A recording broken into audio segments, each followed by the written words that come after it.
Hello and welcome to the JTrain podcast. Today we are going to play a new game called Picture or Delicious, and then we're going to do a couple of mailbags, and then we head into the Patreon to do some luxury lounge and another mailbag. So, welcome to the new JTrain podcast.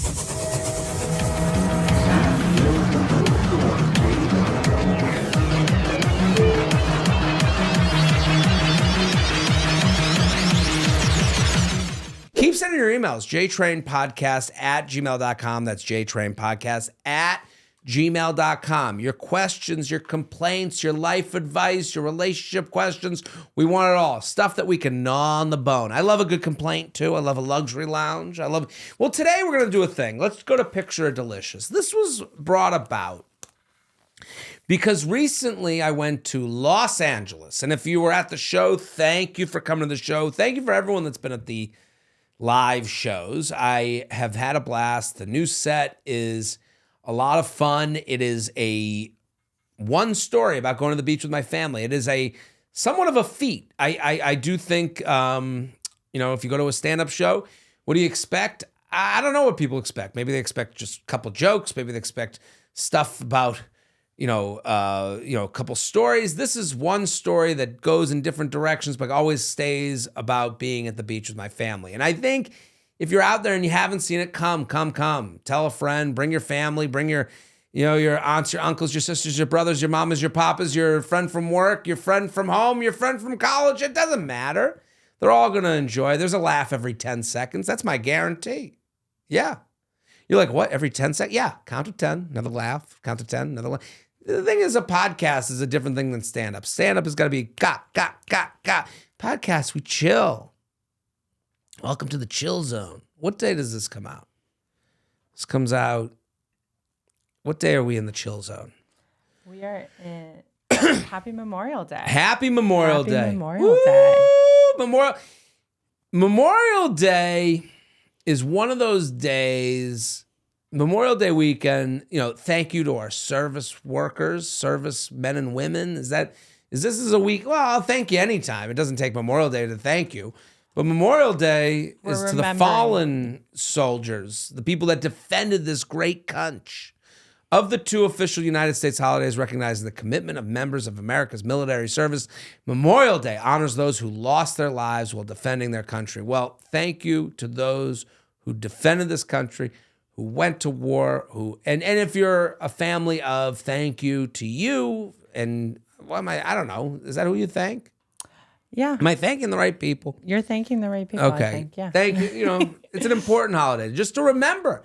Remember, this doesn't, this country wasn't just here, ready to go. There wasn't a Best Buy in every corner. Well, I guess there's not a Best Buys anymore. I don't know. There wasn't, you didn't have just Wi-Fi ready to go. It wasn't like getting to your apartment where all the furniture was down and you ready to move in. No, this country took building. Yeah. It's the people who defended it that we should be thankful for. And if you're a service person, if you're out there serving the country, thank you. So, and it also starts the first day of summer, the weekend of summer. Do you have any fun summer plans? This is the thing. This is the problem with Memorial Day. And as a person who lives in the Northeast, it's always a letdown. Unless that weather is good. And I'm not to shit on the Memorial. I'm saying it is like it's such a tease because you're like, we're going away Memorial Day weekend. We're going to go away. And then you go away and it's just like rainy and you're like in your swim trunks. Like, are we going to go in the ocean? Someone looks at you. They're like, it's 50 degrees. What are you, crazy? And you're like, but I thought it's Memorial Day. Like, it is funny that like the holidays, we have an idea of where they fit in the weather, scheme of things. And then when they don't fit that exactly, you're like, why are we doing this? This is horrific.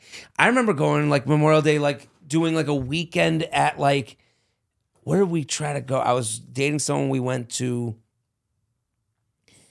I think we went to like out east, like Montauk, and it was just like foggy and gross. And I was like, can we redo this? And you're like, and the thing is, for like a holiday weekend, you've set aside money and time and you've made a plan.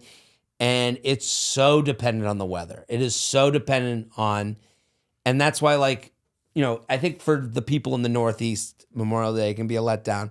Because if you're in Miami, you're like on the water, hanging out on a boat, and you're like, it's another Tuesday here. So on the subject of like expectations versus reality, that's where this game, Picture Delicious, comes up. So I was influenced. And I think that's the hardest part about the influencing game, is that you follow these people on social media and they're going to tell you something that you should gotta go check it out. So I went to a place that I had seen on social media so many times that it like stuck in my brain. And it's called Courage Bagels. It is in LA, and it is a bakery that it seems as though COVID has kind of changed how they do things. They have a order window. There is a line that goes outside. They don't let you inside the premises, and they're making bagels. And now, when you get on the subject of bagels and Los Angeles, it is a little bit of an affront to New York City. Because, you know, it's like when a hot person that tells you they had it difficult. You don't want to hear it. You don't want to hear it. You don't care what their backstory is. It better be a horrific backstory, is what you really think. Because you go, oh, but you're hot. It always comes back to, but you're hot. So when LA is saying to you, we're in the bagel game, you go, oh, whoa. You're LA. You got the beach. You got hot people. You got Hollywood. Don't take our bagels. Don't take our food that we eat under the cover of night. Don't take our indulgence. Don't take what makes New York the reason people come to New York. I got to try a New York bagel. So there's a lot of like fists up at the idea of LA having bagels.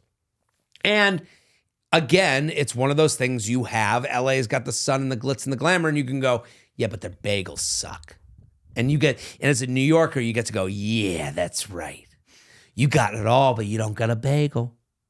You got to fly across the country. You loser. You might have cool stuff in LA. You might see Robert Downey Jr., but you don't got a bagel. And that's something it's Schadenfreude. It's a version of that. So recently there's been like a pop-up of like LA claiming to have good bagels. Now, as a Bostonian, but someone who's lived in New York for now, I was here in 2007. It's 2024, so I've been here a bit. Yeah. But I'm not a big, well, New York is the only place you can get it. I think that's a loser perspective. I do. Because it's a way of not being great yourself to like lean on the things that make this city great as a personality type. It happens for a lot of places. New Jersey is kind of a big place for this.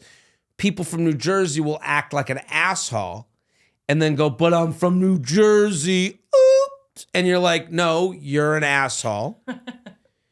Being from New Jersey doesn't just allow you to not, you saying, well, I'm from New Jersey is an acknowledgement that you know what you're doing is wrong and you're doing it anyways because you were birthed in some garbage state.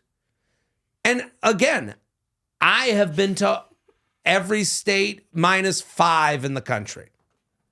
Every place I go, I have one moment of going, I get why someone would live here.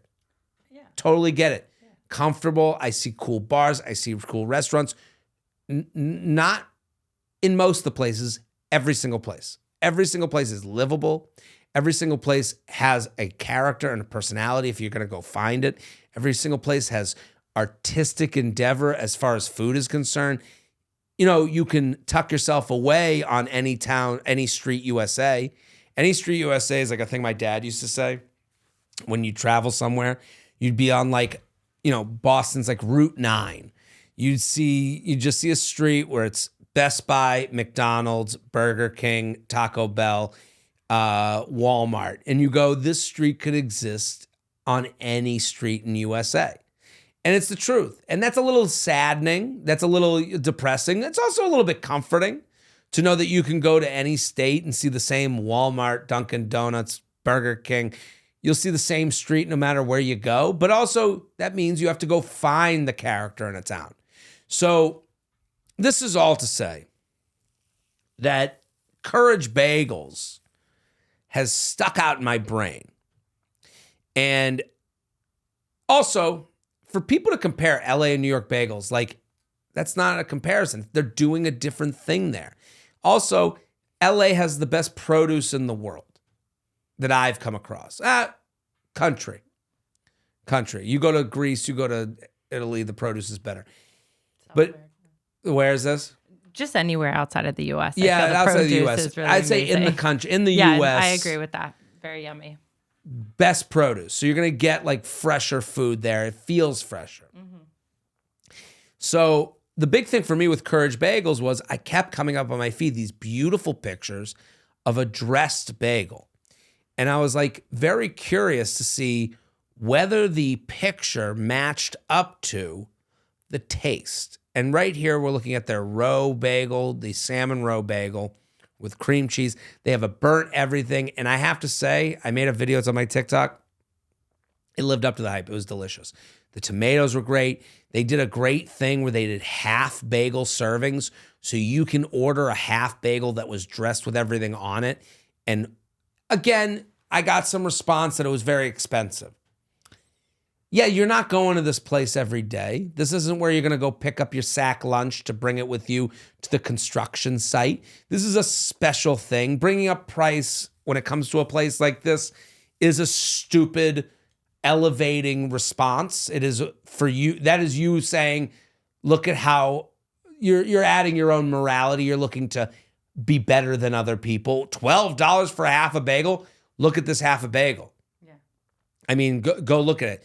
Fresh locks, tomato, bright, colorful, delicious. And it was as delicious as the pictures. Wow, this looks yummy. So if you go to this picture, what's that from? What date is that? 2019. 2019, August? August 25th. Okay, so go to that picture and you see it. That's why I was wondering, is this as good as the look? They have a burnt everything bagel, which right up my alley. I would say it's a denser bagel. It's more Montreal style than it is a New York style bagel. It was great. And they make it like an art piece. They make it open face in this container. They don't mess it up. It's not a messy thing. It is as LA as a bagel could be. I actually like that LA is doing, they didn't look and go, we're going to copy a New York City bagel. We're going to do an LA version. It's great. So I wanted to go to the Instagram accounts of a few other New York City restaurants that are on the New York City 36 on Eater. If you go to Eater, you can go to it's the 36. Whenever I go to a town, I go to the 36 places you should go. If you go to Eater, search Eater 36, Eater 36. So the 36, it's called Eater 38. It's the 38 essential restaurants in, and they do it for every city. Now, I went to this list because that's what I do when I go to a town. I go look up Chicago, Eater 38, and this is the list I generally go to because they update it, they keep it going. They make sure to stay relevant. And I went and picked out some places from here to go over whether the Instagram account looks better than the actual place. First one we did was L'Industrie Pizza. Let's go to their Instagram. Let's just start at picture one and scroll through. I would say L'Industrie Pizza is unbelievable. Oh, they're all real. Sorry. Oh, they're all reels. Okay. That to me, like this doesn't do it justice. I'm on Pizza One. You've been there, right? I have yet to go. I know it's in the neighborhood, right? See, this to me wouldn't get me there. This looks like paint was splotched on a pizza crust. Yeah, it doesn't. Right look now, soft. we're looking at their first video, and it's just Because this place, let's keep scrolling. Let's go to the next It's a one. pesto special slice that we're looking at. It's not good. But this sandwich looks fantastic. What's this one called? Chicken Caesar sandwich. The chicken Caesar sandwich would get me there. I've never had the sandwich from this place. You get up there at Lindustry, you walk up to the counter, and the sandwiches almost look like you wouldn't even think. But based on this Instagram, you would think that all they do is sandwiches. Because if we keep scrolling through, well, here's the pizza. You know what it is? The little balls of mozzarella are not speaking to me. These are, I would say this is worse than the pizza. This Instagram account does no service to this pizza place. And this is a popular place. I know that they just opened up another location, the West Village. Popular. I think this is the best pizza in New York. Really? This is so good, and it tastes high end. It actually tastes like a chef put these pies together. This pie does not look like anything. This sandwich looks good. Maybe I just like a messy sandwich. Well, you know what I also like?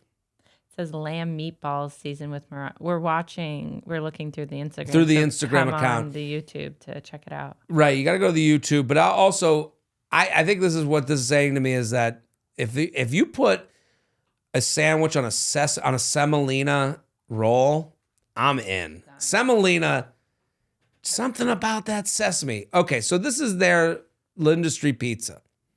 We're looking at the actual, this is the first picture that comes up. Oh, yeah. This is mozzarella. Not doing them any favors. This is not a good. So let's go to another restaurant. Yeah. The sandwiches look good. Maybe pizza doesn't really pop. Now we're at Balthazar. Now, Balthazar, if you look at it from, if I just look at the page, if we scroll down the page, this looks like a hot and happening restaurant. They know the lighting is good, but nothing here tells me I need to eat the food. Nothing on this page.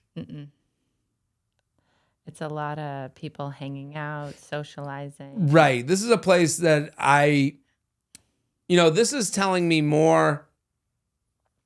To me, this is for a tourist, not a local. This is saying we are a hot New York space. Get here. And I would disagree with that. I would send no one to Balthazar. I would say too many tourists. Again, I guess the Instagram is telling me exactly what they are. I would say that's not a place you need to go. It's going to be overpriced. Not that the food isn't good, but it's just going to be a place that you are going to be shoulder to shoulder with people and not really you're going to have an invented New York experience, which is exactly what their Instagram page is telling me. Let's go to the next one. Via Carota, probably the best Italian place in the city, in my point of view. Absolutely. It is very tough. And I talk about this all the time with, friends of mine who love food. It is very tough. Allison Libby and I talk about this, to have an Italian place that's also inventive. Italian places get bogged down in Nona's sauce and Nona's meatballs. And this is a place doing inventive veggies, especially, which is tough to find here in New York. And simple, delicious. They have a salad that got made fun of. Is that it? What is that called? It doesn't say. They have a salad that got made fun of a lot online, and it was for being very expensive and just being lettuce. And I would say that's one of the more delicious salads I've ever had. It is dressed perfectly. I really like what Via Carota does. Huge fan. All right, let's go to the next. And I would say for this Instagram account, it does, again, most inventive Italian place. That's what this is saying. This actually speaks the truth. So they've all spoken the truth except for Lindustry Pizza so far. Katz's Deli. Okay, Katz's Deli, iconic deli in New York. I would say you gotta this is somewhere you would bring someone from out of town. Yes, touristy, yes, expensive, but the food lives up to the hype. I don't know if the account really tells me what I'd be doing there. The account has too many Reuben things going on, which I don't like. I'm not a big Reuben guy. I don't like cheese on my pastrami sandwich. I don't want the cheese melted on. They're doing a lot of cheese melted. They're doing a lot of like what you can get at home on their page. Okay. I don't know if this... It's making it look too easy to just pop in there. This is your day, okay? I don't like that this page doesn't really announce to me that, like, if you go to Katz's, this is it. You're done. This is your one stop. You're taking a nap afterwards. They don't have the confusion and the stress levels of sitting at the table and did they call my thing? And you got to go to the counter and don't forget your card or else you get charged $1,000 because they won't let you leave. The security, I don't know. It does kind of capture how busy it is a little bit. I will say. Oh, yeah. There's a couple pictures here. I mean, look at this line. I mean, the line. I used to live across the street. The one thing about Cats, but maybe this was because of the pandemic. Oh, yeah, it does. So maybe it does capture it.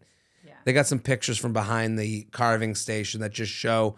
I mean, it looks like it's at a bus station. This is crazy. Yeah. This So maybe it does capture it. I don't know if it captures the food as much as I want it to. Where's the picture of the fries? Where's the picture of the Diet Dr. Brown's? Where's the picture of the matzo ball soup? I guess there's a matzo ball soup. I don't know. They've leaned heavy on, so the account leans heavy on, you can order this to home. We have a lot of meat, and it's going to be busy. Which, okay, I would say we're hitting that. Yeah. All right, now we're going to go to Dante. Dante is a place I suggest for people when they want to get a cocktail. I think it's a beautiful space. I think it's also, the bar is not an inviting bar to sit at unless it's like you with a friend and you've gotten a bar seat. I don't think it's as bar-centric as the place should be. And The one in the West Village. Which one in the the West one in the Village? West Village is just not, the one on Hudson Street, it should be more of a bar scene. It is not. Yeah, it is you're hard to sit at. It's hard to get in at. They look at you like you're crazy if you show up and you're like, they're like, you don't have a reservation from 6 months ago? Yeah. It is beautiful though. And I would say that the beauty is captured in this Instagram account. If you want high end, if you want to post a picture of your drink, if you want to look like you had a night, this is your spot. And it does kind of show that. This is the night. This is, I got my cool cocktail. I looked at a cocktail menu. I got the lighting I wanted. So they are living their truth here. I would never order food there. I have eaten there. The food isn't worth it. It's not really doing it. It's a snack at the bar with your cool cocktail. And that does kind of scream off this page. It's a great place to people watch if you have a seat outside. Love it. And the page does kind of tell that. Yeah. Their martini, I wouldn't get it. Don't get the Dante dirty martini. It's just not good. I think it's horrible, but the other ones are great. All right, let's do one more. Arthur and Son will do the last one we do.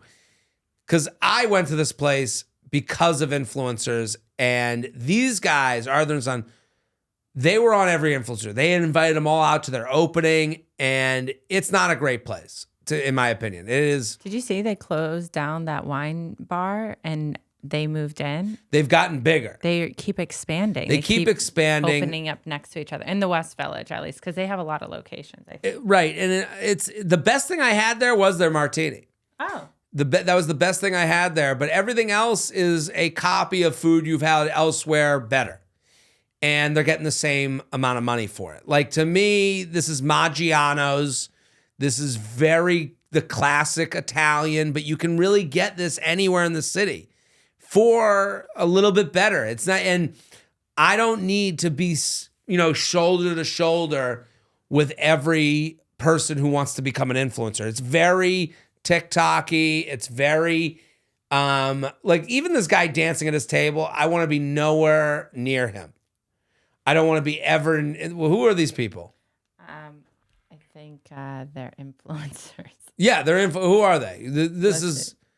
These two, are they a couple or are they brother and sister?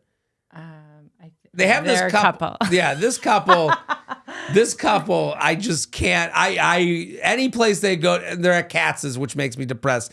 This couple, makes me, I can't stand anything they do. I just watch them dance at the table. Get them out of here. I don't want to be around them. I don't want to be around anywhere that they told me to go. But I guess they are telling the truth on their Instagram because they're doing collabs.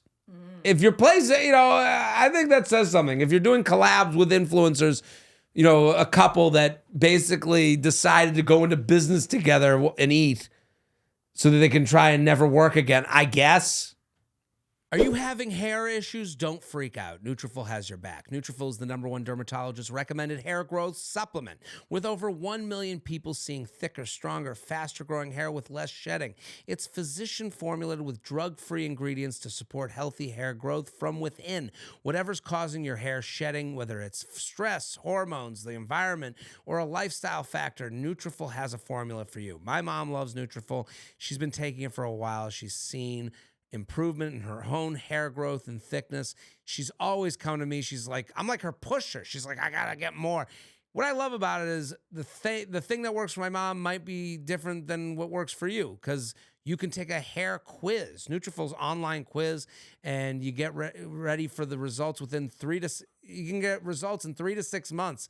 That's amazing. So I love that NUTRAFOL's doing something that's specific to you and your hair issues, and it can help you. My mom has seen results. I hope that you do too. Take the first step to visibly thicker, healthier hair. NUTRAFOL is offering JTrain listeners $10 off your first month subscription and free shipping at NUTRAFOL.com, and our promo code FEATHER.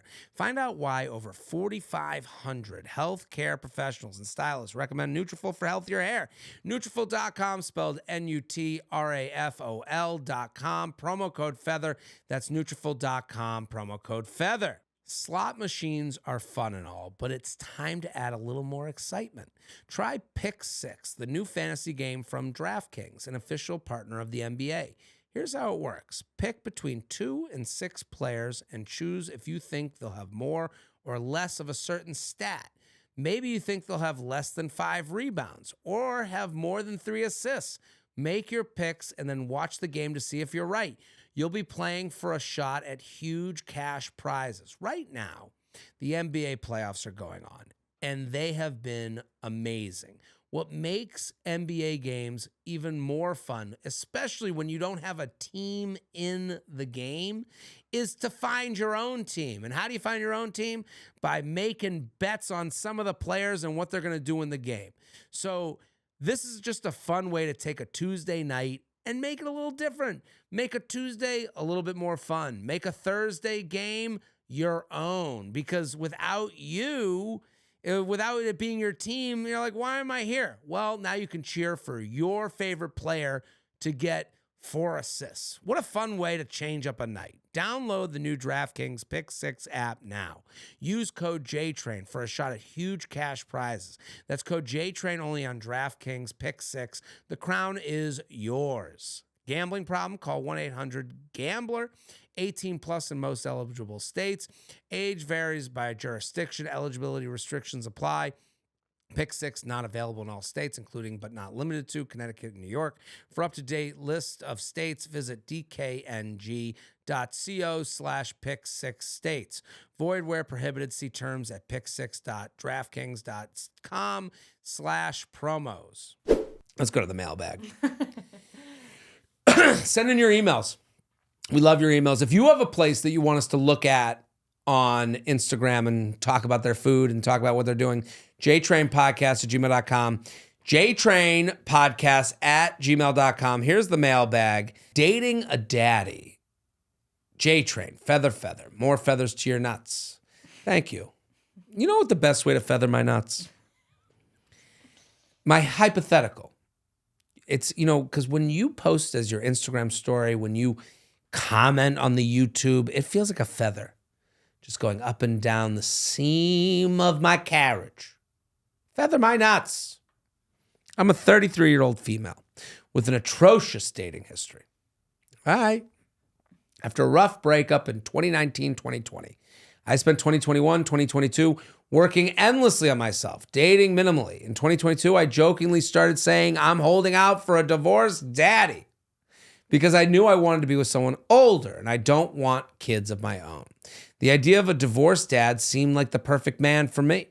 Fast forward to the end of 2022, after re-downloading Tinder for the 174th time, I matched with a 42-year-old, you guessed it, divorced dad with a 13 and 10-year-old. We instantly hit it off with tons in common and a similar style of banter. We met around Christmas, have been inseparable ever since. He initiated the define the relationship talk at the end of January, and the relationship has been great. We exchanged I love yous 1 month in, and it all feels very right. This is the type of relationship I didn't think was attainable. Now for my question, he has his kids for 1 week at a time, exchanging on Fridays with his ex. He hasn't told his kids that he's dating, but his ex knows. When he has his kids, we're lucky to see each other one night if he can sneak out for an early dinner, and tells his kids he's going to insert lie. I recognize that it's too soon to be in their lives, and I'm not in a rush to do that, but I'm struggling with the kid weeks where I don't get to see him. Everyone in my life knows about him and is so happy for me. I feel like he's become a huge part of my world. I can't help but feel like I'm compartmentalized in his life, and it really brings my mood down on those kid weeks.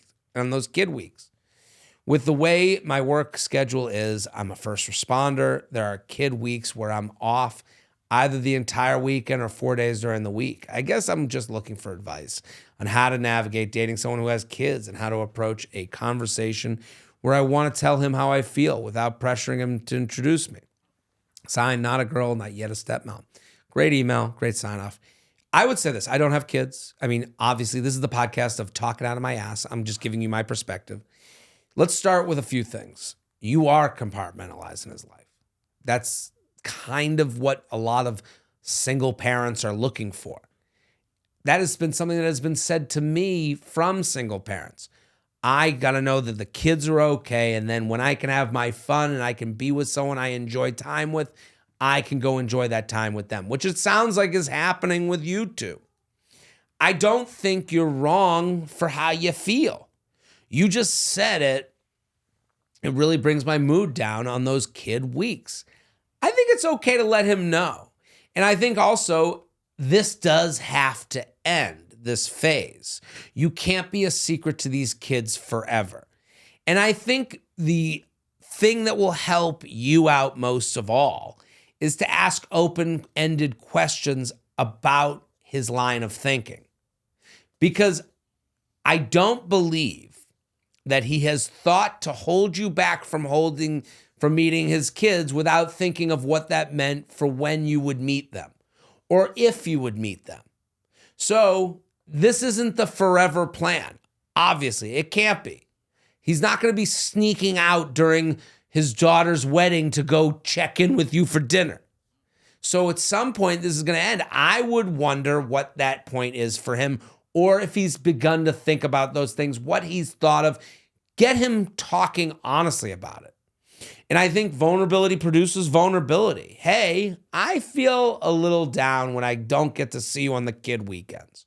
Have you thought about what the plan is there? When you say I love you to someone, that means you are in the game of negotiation with them. That means you have a right to let someone know that you love them, and when you feel saddened by them a little bit, let down. This isn't I'm mad. This is I'm wondering. I want to make sure. And I do think if he was to be like, oh, I've thought about it a little bit. I just don't know when the right time is. It's good that my ex is like cool with you. So that was like a big first thing for me. And now like with the kids, this kid, and maybe it gets them talking about their personalities. Maybe you get to know the kids and that starts up him letting you in on their world just by the stories he's telling you. I'm sure he's already telling you stories, but like maybe he's holding that, again, I can't say this word. I know, it's a hard word. Compartmentalizing of it all. Like if you don't feel included in the kids at all, if he's just not even saying he has a 13-year-old and this one's like this and that one's like that and this one loves TikTok and that one doesn't talk to me on Fridays. I can understand where you're like, well, hold on. I'm getting, weekend Jeff instead of fully evolved Jeff, fully dad with 2 kids who also has fun on weekends and fucks me right, Jeff. Like I can understand where you're only getting a version of him. I mean, listen, I'm guilty of that in my own life sometimes, holding back one thing and then it holds back the rest. It holds back the whole thing. If I won't talk about this, then really am I being as open as I feel like I am about the rest of me? Tough to say. I don't think it can be true. So how do you do this? Vulnerability produces vulnerability. I think you have a right to say, it sucks not seeing you on the kid weekends. I would say it that way. That's way less demanding. It sucks not seeing you on the kid. I know. Have you thought about it, what the plan is with that?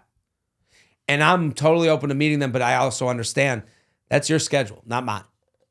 That to me. No, I think you're right. And it just really does sound like it's still in the early stages. Also, like when it comes to kids, it seems like some parents have boundaries with introducing their kids to loved ones. So it's like, it sounds like, he is excited about you, it's different. Like his kids are not going to be as excited as he is about you. So he's trying to ease them into it. So it's a waiting game. It is also, kids and COVID are very similar, where you can always use it as an excuse. Kids are the best excuse in the world. Oh, the sitter couldn't come. Can't make it. Oh, what are you going to say? Fuck those kids? Let them be alone? You're not. So kids, and it's okay. Kidless person is allowed to feel let down by kid person. Just because you're kid person doesn't mean that you're not a dick. As a mother, as a father. No, I'm dating you. We've told each other we love each other. I'm looking to hear what the plan is here. Yeah. And if they go, well, I could never bring a woman into my kid's life that isn't their mother. Now we've gotten to know each other really well, haven't we? Now or I haven't thought about it at all. Okay, well, what do you envision for someone you date with your kids? Then you can kind of get into this get to know you phase. I think, I just, what anyone can cut me at the knees right now. They could, comment in the comment section. Well, Jared doesn't know shit. He doesn't have kids. Yeah, that is the power of children. That's why your excuse is a great lie. That's why kids are the best lie in the world, because you got me. Jared, you don't have kids. You don't get it. Shut the fuck up. Oh, I guess I'll shut the fuck up. I guess it's over for me because you win. So if the guy you're dating chooses that, he can always choose that route. It's his lever to pull on, break in case of emergency. So that's why for you, if he wants to end it, he can do it at any time. He can cross Kid Bridge and get the fuck away from you. So my advice to you is don't be afraid of the conversation and let him know, in my terms, I feel, sad to not see you on the kid weekends. Have you thought about the future for that and us? Boom, you're in it. This episode is brought to you by BetterHelp. Stop bottling up your feelings. You don't have to deal with everything all on your own. Therapy through BetterHelp is an amazing way to get stuff off your chest. BetterHelp is incredible. It's not just for people who've experienced major trauma. Therapy can benefit everybody and help them to set boundaries, gain confidence, and learn positive coping skills. It's also entirely online, so you don't have to commute to an office. You can literally have therapy from your bed. That's what I love. I love that BetterHelp is a easy toe into the therapy water. You are sitting there, you don't know where to go. It's tough to ask a friend for a recommendation. BetterHelp has a marketplace of therapists that are specific to you and your problem. You can fill out a survey. BetterHelp will match you with a licensed therapist. If you need to change therapists, you can swap with just one click of a button, and no awkward conversations needed. Get it off your chest with BetterHelp. Visit BetterHelp.com/JTrain today to get 10% off your first month. That's BetterHelp, HELP.com/JTrain. Let's do another mailbag. Vow of chastity. Feather, feather to the king of Haas and the best of the bachelors. Okay, thank you. I met this guy on Hinge in June. We dated for around 2 months until August when I left for an extended travel trip for around 2 months for work. The dating went really well, except we never had sex. He would always say, not yet, and then tell me that he was very attracted to me and found me incredibly sexy. Honestly, I don't have the highest sex drive, and because I was leaving for 2 months, I didn't think much of it as an issue. Before I left, we agreed to stay in casual contact while I was gone and get back in touch when I returned if we were both still feeling it. Cut to now, I've been back in town and we've been hanging out again. Still no sex. While I'm not the most sexual person, I do enjoy sex and would like to have sex with this guy. I really like him, but it feels like we're stuck in the drinks, hangout phase and the lack of intimacy. Still, he continues to want to see me, so I do think he's interested in pursuing more. If there's some issue or hang up preventing him from having sex, I want to know about it. But I want to bring it up in a way that's not accusatory.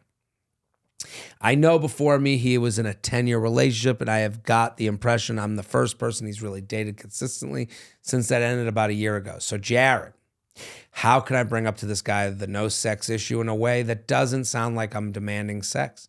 I want to be respectful, but also would like some insight into when this is going to happen to have a better gauge of our relationship. Much appreciated. So I think this is all very interesting because this email writes about sex as if it's frivolous, as if it's not an important part of the dating pie.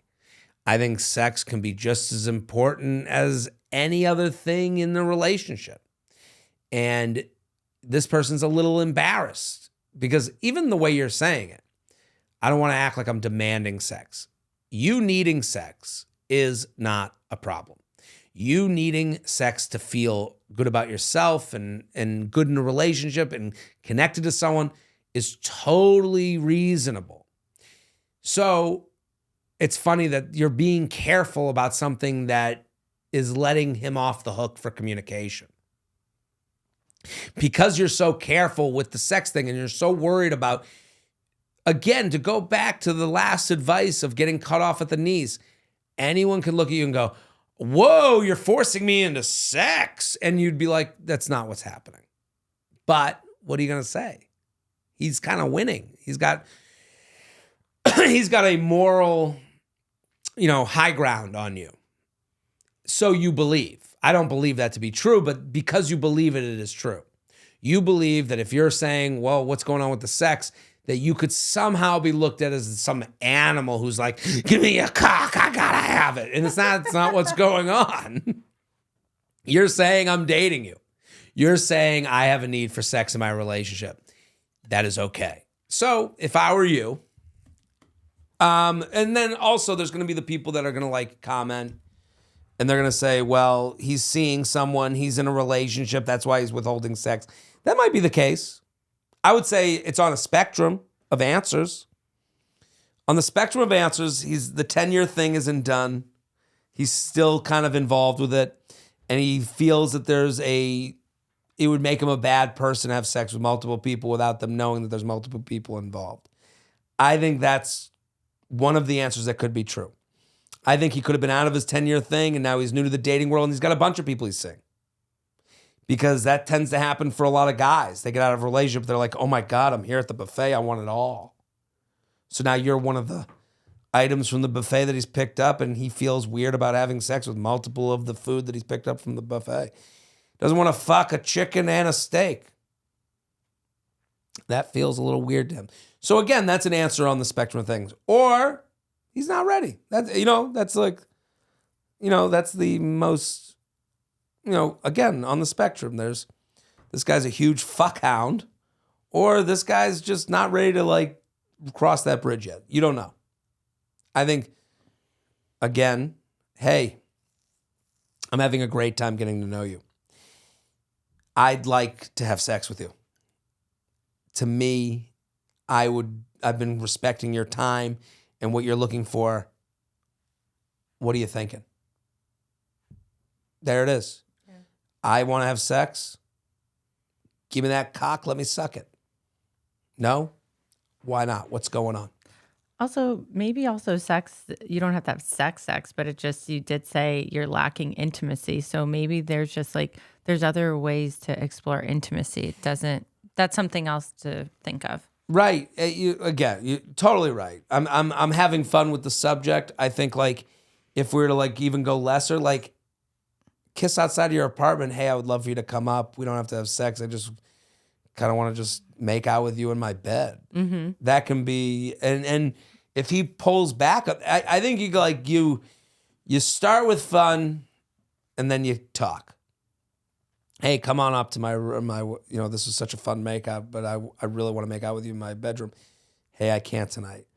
Hey, no problem. But we've been going out for around 2 months, and then I went away, and then I came back, and I'm looking for more intimacy in my relationships. Is that a problem for you? What are you thinking? I think you got to get him talking, and he'll talk himself out, into an answer for you. And you have to listen to the vibe. I think a lot of times, a lot of men specifically are really not used to talking and are afraid to hurt someone's feelings and all that stuff. And be a man, be good to her, open the door, and I think that like works into this societally where it's like, don't hurt a woman. So then you end up not talking because you feel like, oh, I can't hurt this woman, that I don't want to, I don't really know how to say the things that I'm looking to say. So I would say to you, he might dance around what he's saying, but you got to listen. I'd watch how he's dancing. If he says, I've been seeing other people. Seeing other people. It's been a while since okay. What do you mean it's been a while? Well, this is my last 10-year relationship. I'm really holding back. Okay, do you feel that any form of intimacy locks you in with me, that doesn't let you have, free will to decide on whether because I'm going to be okay if we don't work out. I just want to let you know. Like, that could be a big thing where he's like, any form of intimacy means we're together now and I have to make a decision and maybe that's who I'm with for the next 10 years. And what if it doesn't work out? I've been down that road where I've been that way where I'm like, I hold back from going forward because I don't, I hold back from getting to know someone because I'm like, just figuring out for myself means that I'm letting someone down that I might assume has already figured out on their end. So, which isn't fair. That's a little bit narcissistic for me to think, but that's just the truth. So I think there's a number of ways for this, but I do think like it's okay to go, I'd like to be intimate. I'd like to, tug on your balls. We're going to Patreon now. Be sure to watch the rest of this episode on Patreon. Patreon, we do a couple of, we do an advice, we do a luxury lounge. Yeah, we got money gifts, good luxury lounge. How to end the hang, good advice. So patreon.com/Jared Freid, and you can get $5, gets you the rest of this episode plus coffee with JTrain. And we'll be back next week. Boom.